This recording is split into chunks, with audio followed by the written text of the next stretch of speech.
नमस्कार, मी लतिका।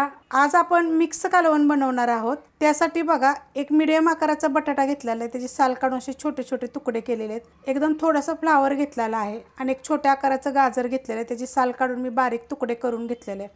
आता ह्याच्यामध्ये तुम्ही अजून काय घेऊ शकता, वाटाणा असेल तुमच्याकडे फ्रेश वाटाणा घेतला तरी चालेल। ह्याच्यामध्ये एक वांग टाकलं तरी पण चालू शकते। त्याच्यामध्ये मी टाकणार आहे 2 चमचे मसूरची डाळ। हे आपण काय करायचं, टाकायच्या टायमाला स्वच्छ धुवून घ्यायचे। कुकर बघा गरम करत ठेवलेला आहे आणि कुकर चांगला गरम झालेला आहे। त्यात टाकायचे आपल्याला एक पळी तेल आणि गरम होऊन देऊया। तेल गरम झालेलं आहे, त्याच्यामध्ये टाकायचं छोटा 1 चमचा मोहरी। मोहरी चांगली भाजून घेऊया। मोहरी चांगली भाजली गेलेली आहे, त्यात टाकायचं छोटा 1 चमचा जिरं।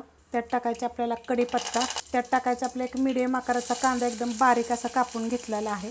कांदा चांगला भाजून घेऊया। कांदा भाजलेला आहे, त्याच्यामध्ये टाकायचे सुक्कं खोबरं, थोडंसं आलं, लसूण आणि कोथिंबीर असं कुटून घेतलेलं आहे। सुक्कं खोबरं एकदम थोडंसं टाकलेलं आहे। जर तुम्हाला जर आवडत नसेल तर नाही टाकलं तरी चालेल। आलं, लसूण आणि कोथिंबीर, त्यात एखादी हिरवी मिरची अशी कुटून टाकली तरी चालू शकतात। ह्याला परतून घेऊया। परतून घेतलेलं आहे, त्याच्यामध्ये टाकायची आपल्याला एकदम थोडीशी हळद। आपली घरची हळद असल्यामुळं कलर एकदम छान येतो बघा। 3 प्रकारच्या मी हळदी अपलोड केलेल्या आहेत।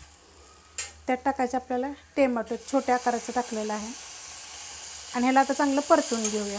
मस्त असं बघा परतून घेतलेलं आहे। गॅस करते बारीक। त्याच्यामध्ये टाकायचं चवीनुसार मीठ, छोटा 1 चमचा गरम मसाला पावडर। ह्याची रेसिपी पण मी अपलोड केलेली आहे। ह्याच्यामध्ये टाकणार आहे मिरची पावडर। ह्या जागी तुम्ही कोणता पण मसाला टाकला तर चालेल, तिखटाप्रमाणे टाका। मी 1 चमचा टाकलेला आहे आणि ह्याला आता मी परतून घेते। मस्त असं बारीक गॅसवर मी परतून घेतलेलं आहे। त्याच्यामध्ये आपण ह्या भाज्या टाकून घेऊया आणि आता हे थोडं आपण परतून घेऊया 1 मिनिटभर। मसाल्यामध्ये बघा मस्त असं परतून घेतलेलं आहे। ह्याच्यामध्ये टाकणार ती मसूरची डाळ। मी स्वच्छ धुवून घेतलेली आहे 2 ते 3 पाण्याने। 2 चमचे फक्त टाकलेले आहे। तर भाजीप्रमाणे टाकायची, तुम्हाला किती भाजी पाहिजे ना त्याप्रमाणे, म्हणजे कालवण तुम्हाला किती पाहिजे त्याप्रमाणे तुम्ही ह्याच्यामध्ये मसूरची डाळ टाकू शकता। फक्त ह्याच्यामध्ये चण्याची डाळ नका टाकू, तुरीची टाकली तरी चालते, मुगाची जरी टाकली तरी पण चालते। आता आपण ह्याला परतून घेऊया। मस्त असं बघा परतून घेतलेलं आहे मसाल्यामध्ये। आता ह्याच्यामध्ये आपल्याला पाणी टाकायचं। पाणी कुठलं टाकायचं, कोमट पाणी टाकायचं, थंड पाणी टाकायचं नाही, म्हणजे नळाचं साधं पाणी टाकायचं नाही। आणि जर तुम्हाला अशी तरीसारखं नाही पाहिजे ना तर मग तुम्ही साधं पाणी टाकलं तरी चालेल, पण कोमट पाणी टाकलं की नाही असं तर आपल्या कुठल्या पण कालवण जो आपण बनवतो का नाही त्याला तरी चांगली सुटते। एकूण बघा मी 2 ग्लास टाकलेले आहेत ते अशा पद्धतीचे। गॅस बारीकच आहे, गॅस बिलकुल वाढवला नव्हता मी।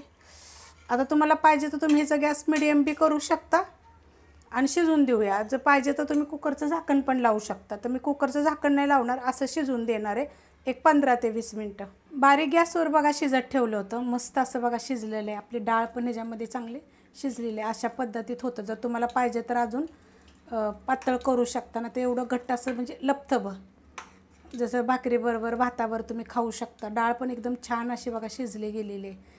आता ह्याच्यावर वरून टाकायची आपण थोडीशी कोथिंबीर।